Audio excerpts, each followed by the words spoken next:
Up next, we have Don Kirkby, who's going to be talking to us about tightening your feedback loop with live coding.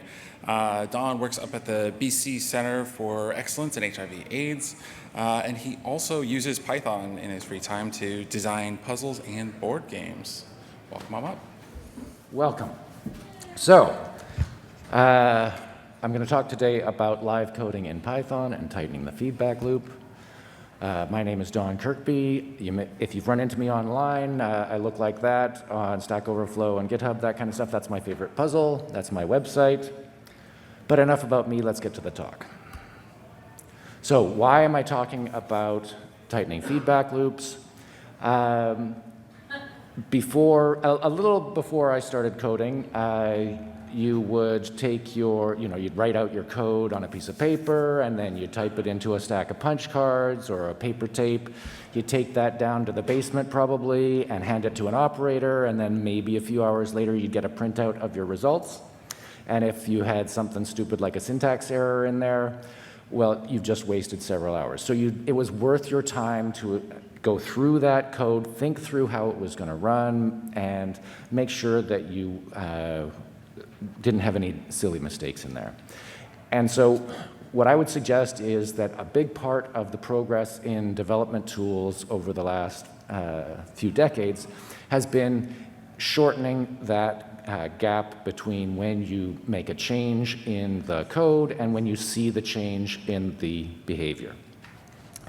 And so what I think maybe the next logical step in that is to get rid of that final save and run step and just run the code over and over again as you're typing it. So let's see what that looks like. So the first demo I'm going to do is turtle graphics. Anybody use the turtle module in Python? Yeah. It's a fun tool that was designed back in the 60s by Seymour Papert to teach children how to use computers. And what I like about it is it's a nice intuitive interface that lets you think about yourself as the computer and what it's going to do. So the metaphor is that you've got a little robotic turtle there with a pen tied to its nose or its tail, and you tell it to move forward, and it draws a line on the paper, and then you tell it to turn to the right or turn to the left so many degrees, and then move forward again. You get a second line at an angle to the first line. So let's see what it looks like when we run it. Okay. Whoop. Here we go. So here we are in PyCharm. We've got some turtle code. Now, you can ignore the stuff at the top and the bottom. That's just telling it that I want it to fill in the shape that I'm going to draw. This piece here in the middle is the important part. So we've got 4 sides. We're going to repeat this code for every side. We move forward 200 pixels. We turn to the right, 360 divided by the number of sides. Well, that's 90 degrees, so we're going to turn right 90 degrees after each side, so we get a square, we hope. So let's see what happens when we run that. Okay, so this is standard Python turtle graphics. It does a little animated version of it, and we get a square. So what I've built is a live coding add-on to PyCharm, and it takes all of that code, and now we go and we turn on the live coding mode.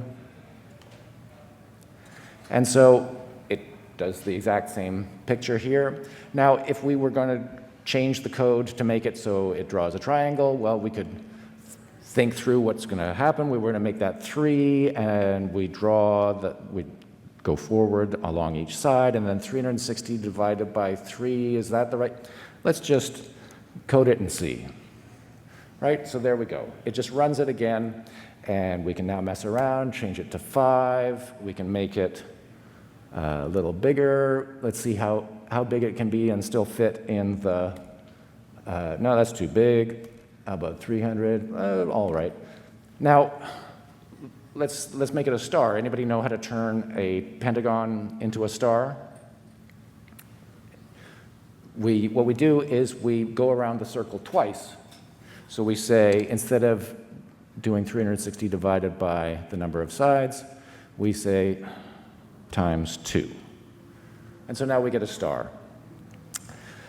But when I first implemented the fill algorithm for this tool, and I was playing around with it, and I did a star, I thought, oh, maybe I've got a bug in it because it didn't fill in the center. So I ran the real Python turtle, and it had the same thing.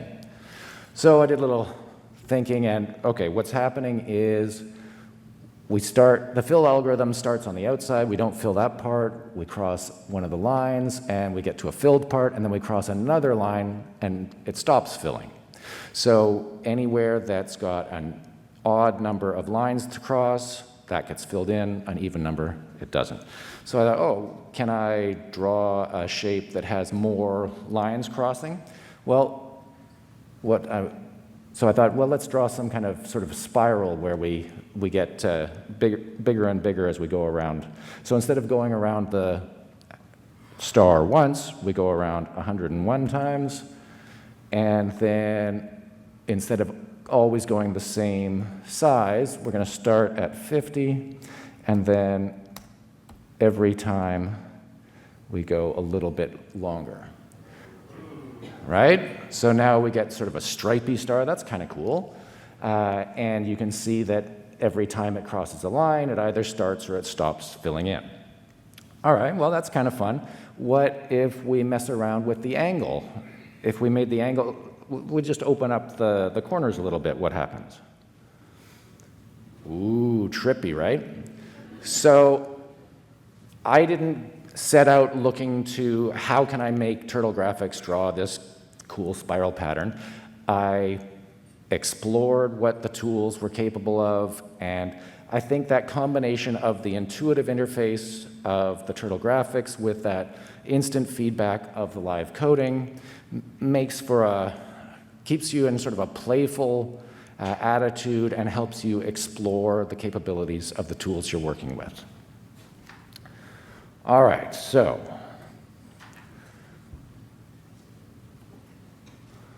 let me grab that. Oh.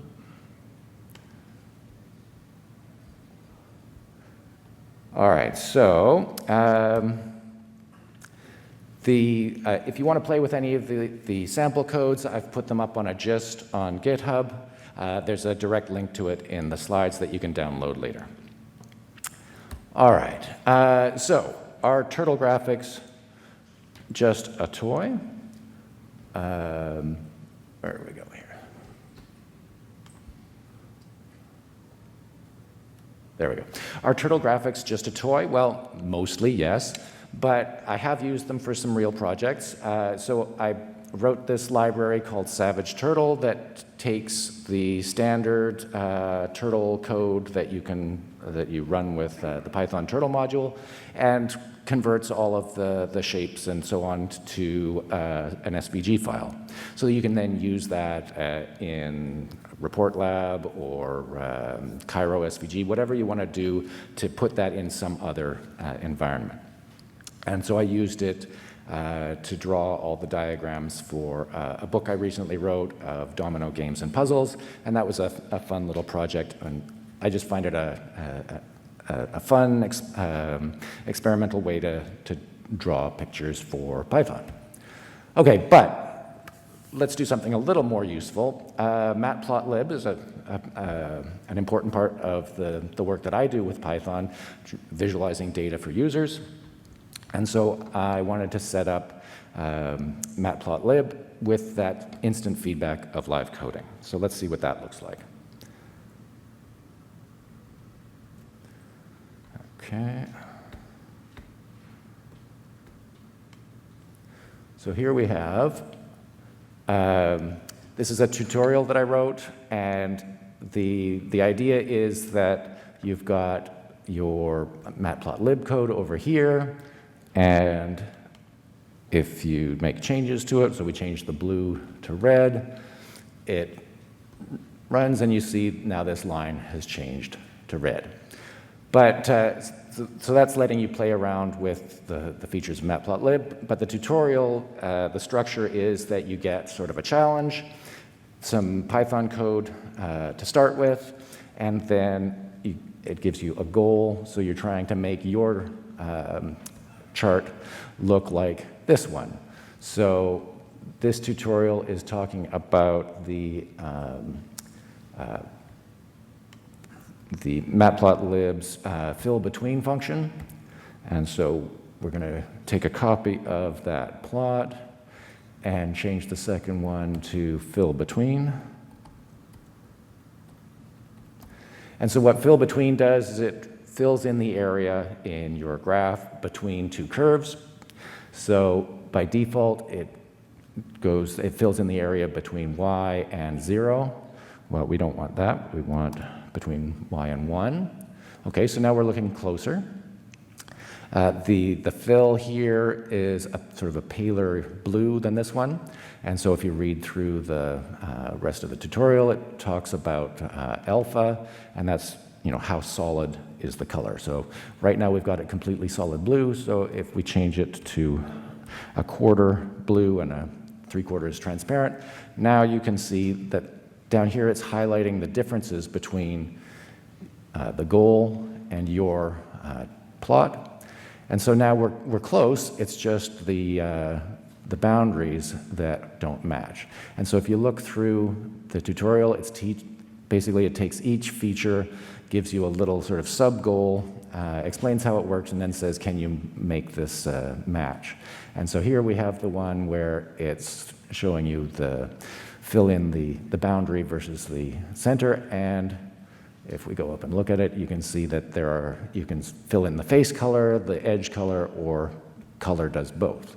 So the problem is that we've gone with the default, which is just color. So if we change this from color to face color, oh, I hit caps lock. So wasn't that nice that I got instant feedback that I'd messed it up? Okay, so now you can see that the top half is now matching, right? And as you go, this progress bar tells you how you're doing. And if you completely mess up the code, you can always just reset back to the start point. And all of that is running in the browser with a full CPython interpreter thanks to the Pyodide project. It's a great project. I love it. It's a little heavy. It's not going to replace JavaScript anytime soon. It's like 6 megabytes download, something like that. It takes about 8 to 10 seconds to launch the page and start everything up. But if you've ever tried to teach a room full of people, room full of new Python developers, you're going to spend at least 10 minutes, if not half an hour, getting everybody's tools installed, so 8 to 10 seconds looks pretty sweet. All right, so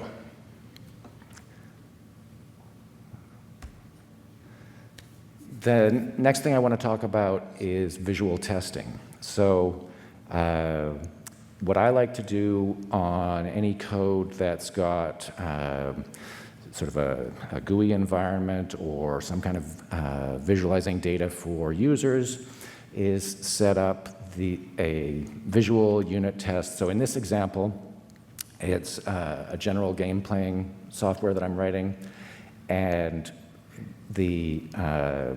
so each game is going to have some custom display of how the board and the pieces look.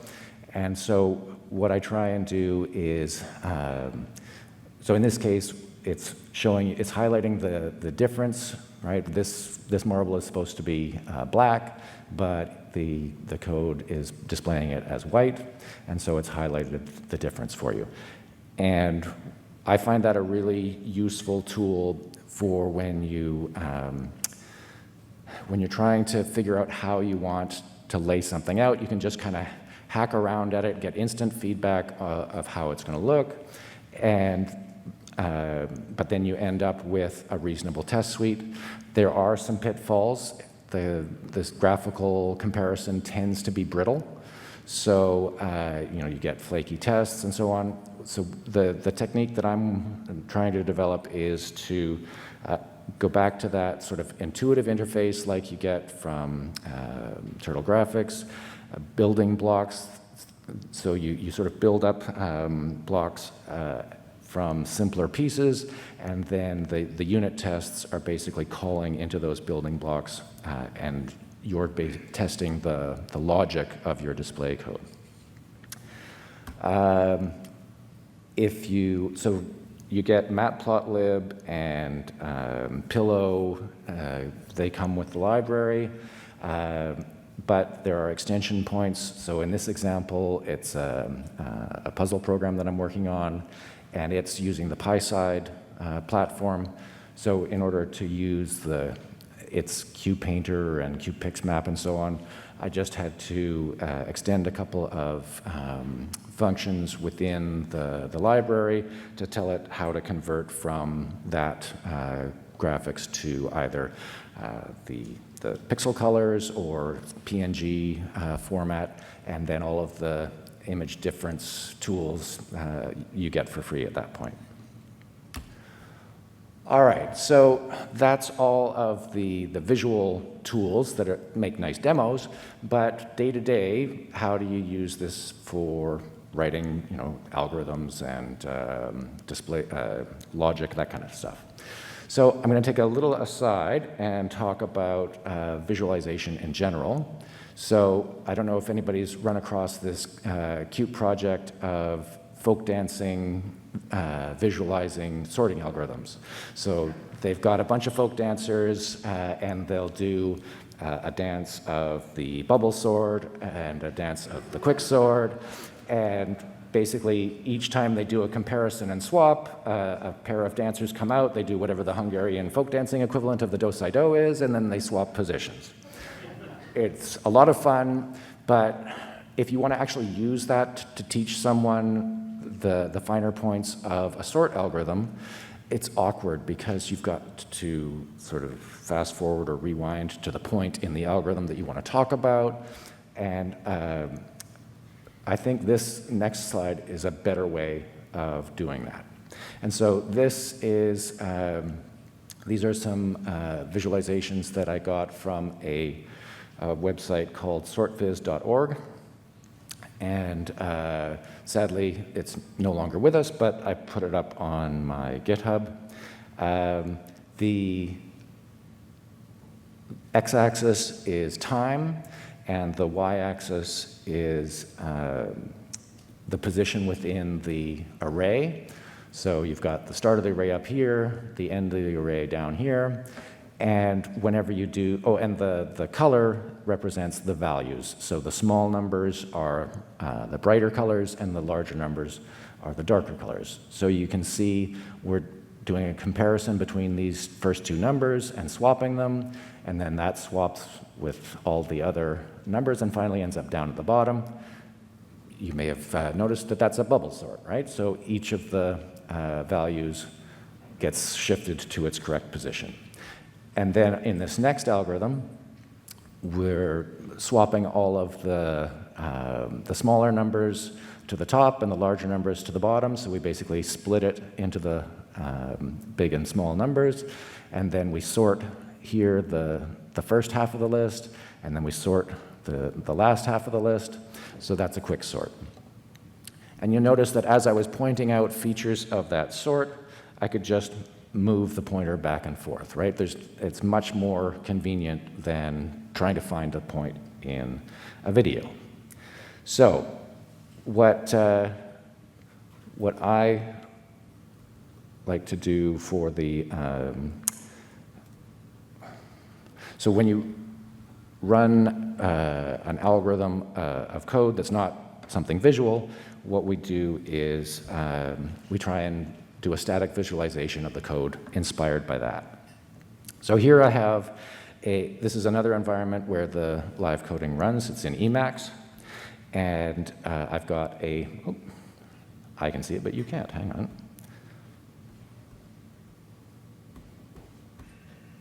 There we are. Okay. There we go. So this is an Emacs window, and it's a search algorithm that's half implemented. We're doing a binary search. You can see down here we're calling it. We're passing in a list of 3 numbers, and we're looking for what's the position of number 2, okay? And so if I want to see how that runs, I turn on live coding. And then we get, here's the input parameters to the function. And you see in the source code, we've got various calculations, formulas, and on the right, you see what the actual result is of each of those calculations. And if I go down here and change it so that instead of looking for the item in the middle, it looks for the item on the left, now you see that that central loop is running twice. Each time it runs, you get a column with another set of values. Okay, so now you can see that I've only implemented the middle case and the left case.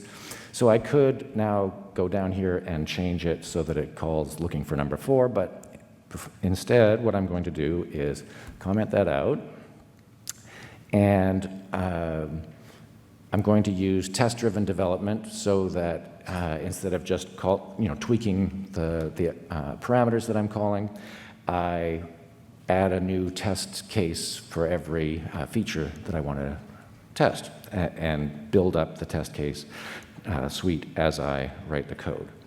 So I'm going to, unfortunately you can't see the bottom of the, let's do this. There we go.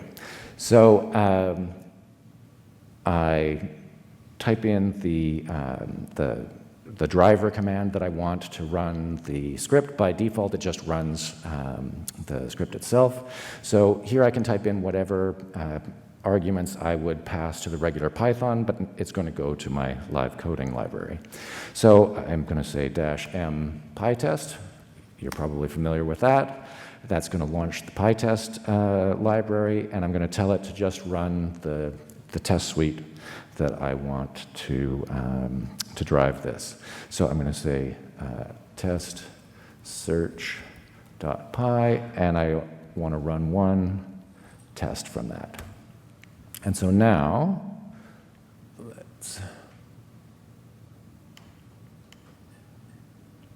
come on, you. Where are you? There we go. Okay. So now it looks exactly the same as before. Let's go look at what that test suite looks like. Okay.